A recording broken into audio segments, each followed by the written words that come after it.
let me talk about a few things, and I'm going to try to deliver the messages in the most delicate way that I can, okay? And just bear with me.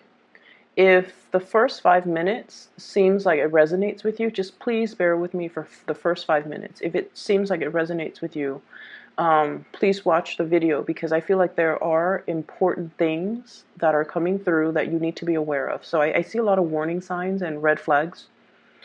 And if it doesn't resonate, then of course, stop watching and, you can find other readers on YouTube. But I feel like there are some important messages that are coming through that you might need to hear in this reading. So if it pertains to you, please bear with me for the first 5 minutes and then move forward, okay?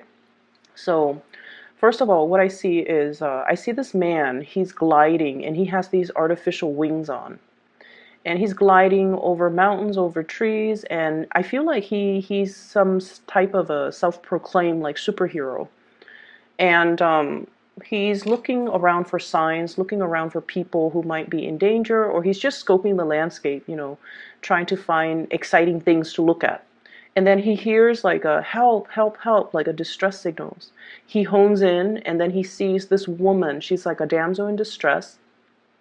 She's stuck in this tiny little crevice on the side of the mountain. There's probably like probably 2 feet, 2 feet of space. So she's stuck there on this crevice, and there's only 2 feet of space. And it's the side of the mountain. She doesn't know how to get down. She doesn't know. There's no way for her to climb back up to the cliff. There's no way for her to climb down because it's a really really far drop. Okay. And then he sees her. He's all like, "Okay, I'm gonna go save you. Hang in there." He lands on the crevice, 2 feet crevice. And then he goes, okay, I'm here, I'm going to save you. And then he tries to, get her away. And then he realizes, I have these artificial wings. I need a little bit of a running start before I can take off and soar. But the crevice is only 2 feet wide. It doesn't give him enough room to run, to gain momentum, and to get traction in order for him to, especially, glide, okay? And so we're in a little bit of a quandary here. So the scene kind of cuts out. So what I'm feeling happening here, and the later part of February, you're definitely in a very, very generous, self-giving type of a mood, okay? We have here the Six of Pentacles. This is a card about generosity, wanting to help people, wanting to assist people, wanting to dish out advice, wanting to give financial assistance to others who might be in a less fortunate situation. I see this for a lot of fire signs. You guys want to right wrongs. You guys want to balance out injustices in the world. So I feel like this is a very magnanimous, loving, selfless energy about you. And you do a lot for other people too. And I feel like, going back to that image, it seems as if you're giving into a situation or you're trying to help somebody, but the Magician in the reverse, you might not exactly know how to go about it the right way, or they're only giving you a piece of the story and they're not giving you the complete picture. Okay, so there are two things at work here. The first thing is that, yes, you want to communicate and you want to be physically available to offer assistance in a situation.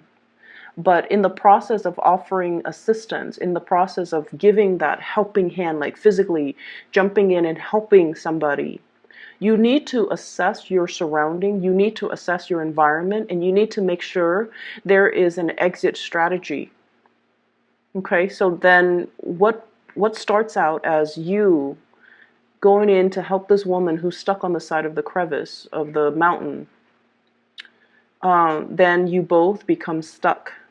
Okay, so I feel like there's a situation here where we have to be a little bit more strategic. The Magician, this is somebody who knows the ins and out of a situation. They've already mastered the situation. When it's in the reverse position, I just feel like there are elements that you're not really taking into account. There are factors that you haven't considered. And it's sort of like, jump in first and then ask questions later, which might not be conducive to problem solving. When we problem solve, we have to know the ins and out, the beginning and the end, and we have to be able to look at a situation completely and thoroughly with full information in order for us to come up with the best and the most logical solution to that problem. So that's what I'm sensing here. And so the scene cuts, well, it weaves back in, and it's like a nighttime scene. And so they've been, he and the woman have been waiting there for a really long time. It starts out in the daytime, and then the moon comes out, and they're both still on that crevice. So he's scanning his environment, and then he's realizing, I'm not going to be able to use these wings, and even if I have enough of a running start, I'm not going to be able to hold her and maintain my balance in order for us to soar away or to, land safely. And so he takes off the artificial wings. He sets it down and he tells her, we're going to climb down this mountain. There are trees. We're going to, try our best to grab onto these branches and, gradually make our way down to the base of the mountains. And then he tells her, I'm going to give you these wings. You need to hold on to it for me. That way I can carry you, or you can, climb on my back, and then I'll get us down safely. And she's so scared that she's just like, she's afraid of heights, or she's just really traumatized and she's really scared. So she doesn't really budge. Okay. She's just really scared.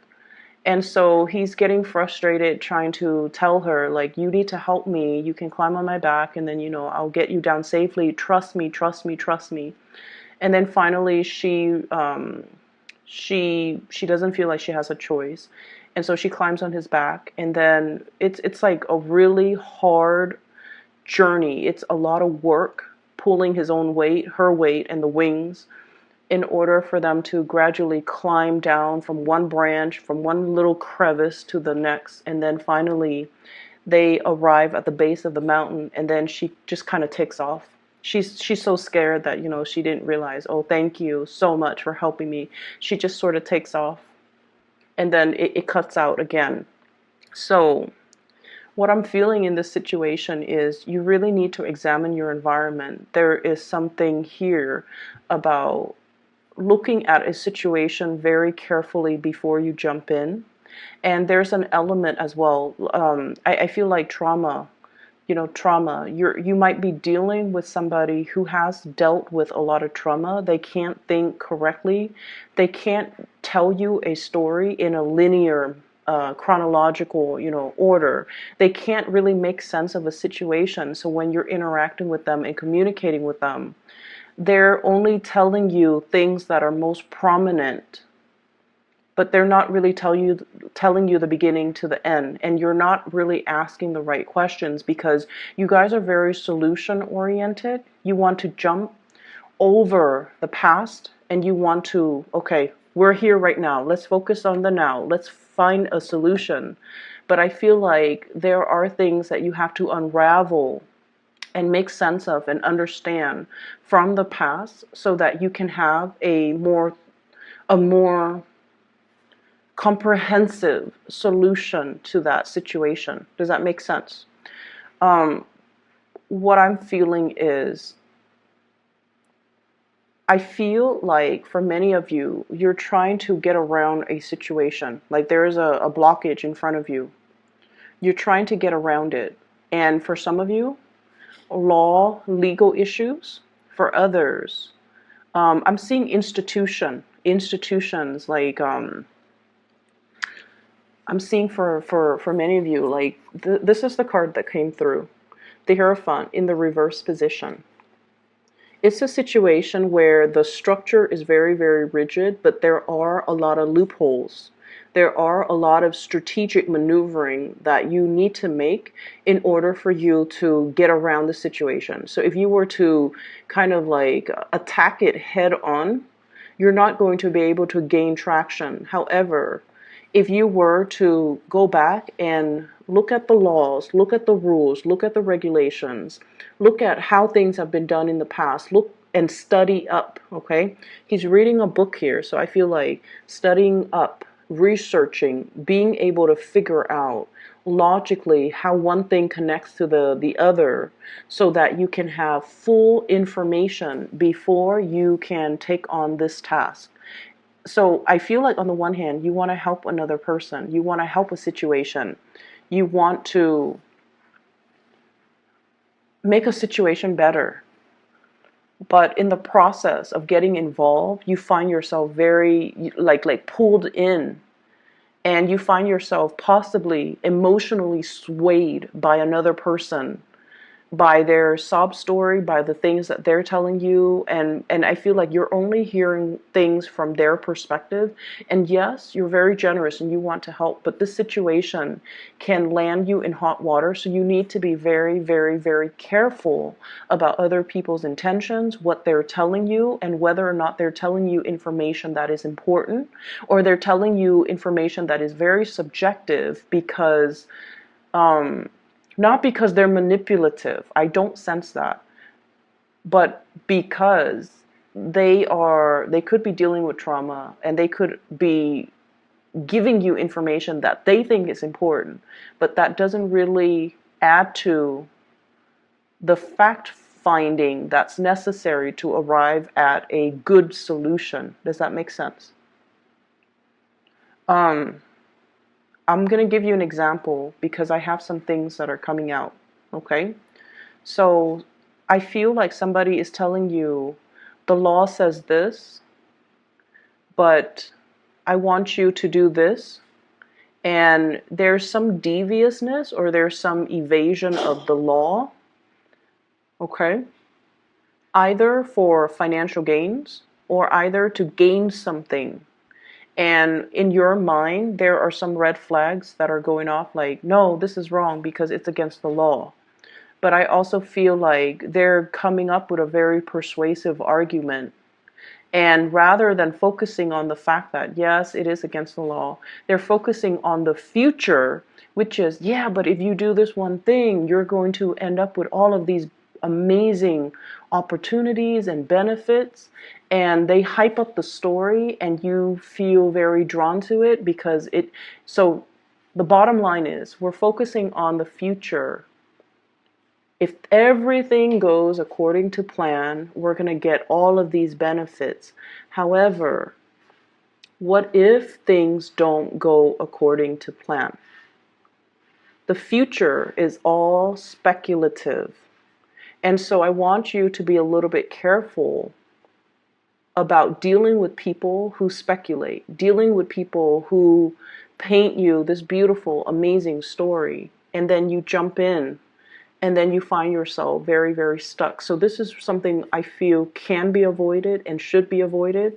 So if you're still watching this, I hope that you take that into account. If you're dealing with people who are painting this rosy picture, and especially if they're not able to give you the whole story, or if they're not able to give you, step-by-step instructions on how to do something, but they only focus on the benefits, they only focus on conjecturing or even speculating, this is what's going to happen, this is what we're going to get.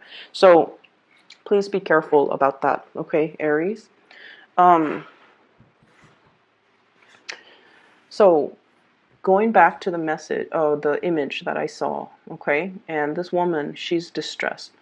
I feel like he spent the whole day, okay, he was stuck there, he found himself stuck, and then nightfall comes, and then he was very much focused on the solution. And I feel like the important question that is relevant, but that was not asked, was, hey lady, how'd you get on this side of the mountain? Did someone drop you here? Did someone retaliate? Did you do something bad? How did you find yourself on this tiny little crevice in the middle of nowhere on this mountain? I feel like that was a question that needed to be asked. How did you get yourself in this situation? Okay, and then the fact is that he helped her. He pulled her weight, he pulled his own weight, he helped her down the side of the mountain, and then she just takes off without a thank you, without, that gratitude, without and she might have taken his wings too. I believe she was holding on to his wings. And so he finds himself, at the base of the mountain, and he's like, okay, what's going to happen to him? So I feel like you kind of need to really think about yourself a little bit more and think about, like, what's going to happen to me at the end of this? What if things don't go according to plan? What if I have to make a detour? Is there a plan B? Are there ramifications? Are there, pitfalls? Are there things that I can do differently to get the same results? So there are a lot of questions that I feel are not being asked, and there are a lot of things that I feel are not being planned accordingly. If you're dealing with a family situation, I feel like you guys, it might be a family environment. You want to jump in, you want to give your 100%, you want to offer financial assistance, you want to help the other person do something. But I feel like their track record might not, look at their track record, look at their actions in the past. Don't look at the things that they're hoping to achieve. Look at what their track record says about their ability to follow through, their ability to be truthful and honest, and to, implement plans, and to be self-sufficient, and to do things on their own. Because I feel like some of you might be giving financial assistance to a person because they're like, oh, I've got this great business idea. I need, X amount of money. Can you loan me that money? Because in the future, I'm going to make 10 times more, and then I'll pay you back as soon as it comes out. But they're not giving you a solid business proposal or even a business plan. How are they going to be able to practically execute their plan? Is it feasible? So really look at their track record. I don't see there's anything bad. I feel like the person, their heart's in the right place. But I feel almost like they might not have been completely reliable in the past. Okay, so that's just something I want you to focus on. Okay, on the other hand, there is another person that I'm seeing over here. I have here the Princess of Wands. Princess of Wands is in the reverse position. And I'm not seeing this as a specific sign, like a fire sign, or even we have here the King of Cups, a water sign. What I'm seeing is, I saw this image that popped out, and it's like a cartoon animal, a cartoon creature. It's pink. It looks like a teddy bear, or even like a cartoon, like a Japanese anime cartoon, even like a Pokemon. But either way, it looks like a pet, like a really cute animal. It's pink, it has like whiskers, it has ears, it has a fluffy tail, and it's really cute to look at. So it's in a home environment. And what I feel is it stays home. You have to feed it, you have to give it water. It potentially eats your food, and it could, pee or poop on the rug, and then you have to clean it up. Okay, so I feel like there is somebody here that is kind of, I feel like they might be taking advantage of a situation, or they are creating a lot more work for you, and they're not really pulling their weight. They're not really pulling their weight. Sure, they're cute and cuddly and warm and comforting, and their presence is great. But I feel like that animal, it just looks cute. It doesn't really do anything. It doesn't even have a function. It doesn't guard your house. It's just something that's cute or pretty to look at. It eats your food. It dirties or soils your house. You have to constantly give it attention. You have to walk it. You have to take care of it. And so the energy exchange, the give and take, is really not reciprocal. I feel for some of you, you might be interested in a person and you're courting them, like you're hardcore, like just full on showing them you're interested. You might be whining and dining the other person. I usually think of this as, the romantic person, the Casanova, the one that wines and dines others. Um, you're showing somebody that you're really interested in them. You're very attracted to them as well. And I almost feel like they're aware of it and they're kind of either milking it, or they have this sense of entitlement about them. Since you like me so much, why don't you take care of me? And I want you to be very, very careful about that, because I feel like for many of you, you don't mind. Because that generosity card came out first, you don't mind. But I feel like it's just the law of karma. Things have to be reciprocal. Give yourself to reciprocal relationship partners. Give your time and your energy to people that are deserving of it, to people that appreciate it, and to people that will reciprocate for you. Because as we progress through life, you will start to notice too that energy and time are very limited. So we need to devote our energy and our time to people that deserve it and to people that we want to share that space with and who can reciprocate for us.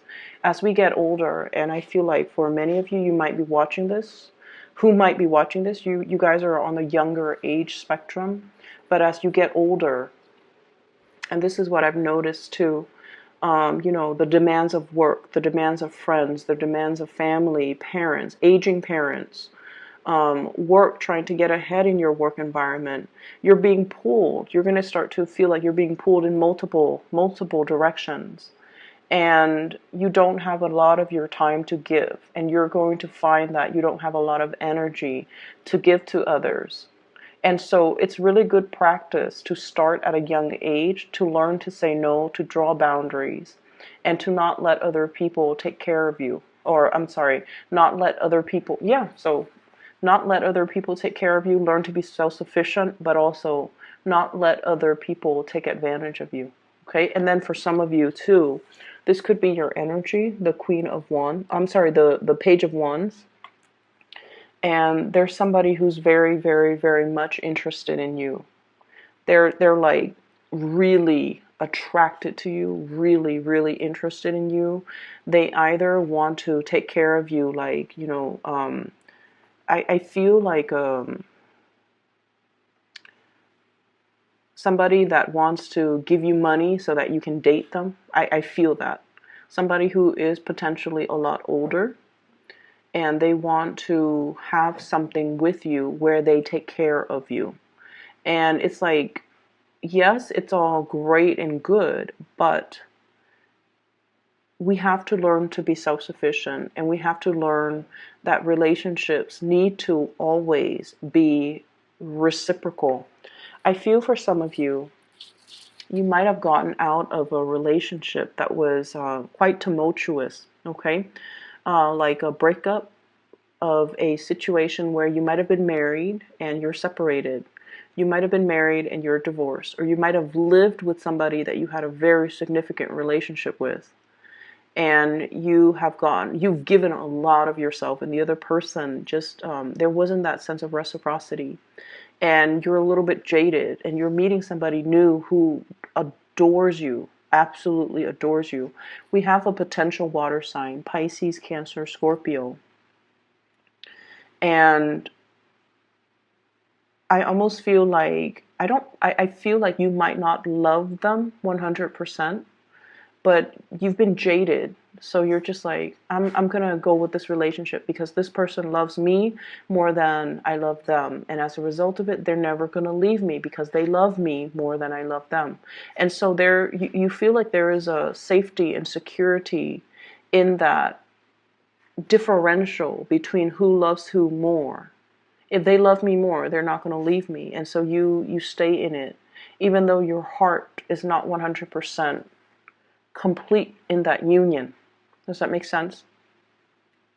I feel there is an apology with a person from your past. They're coming to you and they're offering you an apology. This has been long awaited. This has been years in the making. This person seems to me to be very, very stubborn. Their energy, the magician in the reverse, and I feel like there was a lot of love caught up with this person, and I feel like they're finally seeing the forest for the trees, and they're going to give you that apology. Okay?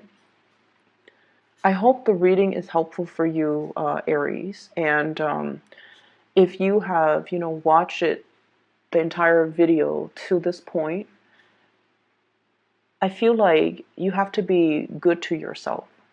You have to know your worth. You have to understand that things need to be reciprocal. That is the karmic way of the universe. That is what we're supposed to do. It's our obligation to one another. Have an equal exchange of energy in all of our social relationships, love relationships, family relationships. Because when things are lopsided and wobbly, there's always going to be, that day of reckoning when these imbalances need to be restored. And it can be a little bit, it's going to be usually a painful adjustment to restore these energetic imbalances, okay?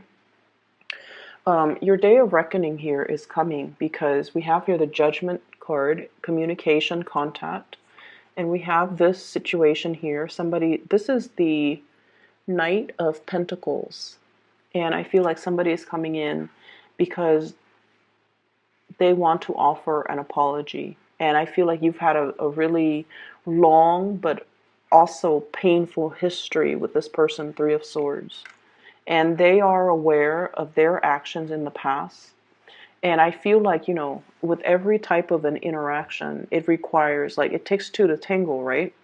They're aware that they made some mistakes. They're aware of their actions. They're aware of how the things they did and the things they say affected you. And so I feel like you have a long-awaited apology that's coming through. I hope this reading is helpful. Once again, final announcement, I promise. If you are still emailing me regarding private readings, I'm no longer doing private readings. I do have a colleague. Her name is Bridget, and she is a phenomenal psychic. I've consulted her over the years. She has been incredibly accurate. I've recommended her to everyone that I know, and so I highly recommend her. I've included her information in the description box below, so if you'd like to reach out to her, please do so. Okay, take care of yourself, and I'll see you guys next month.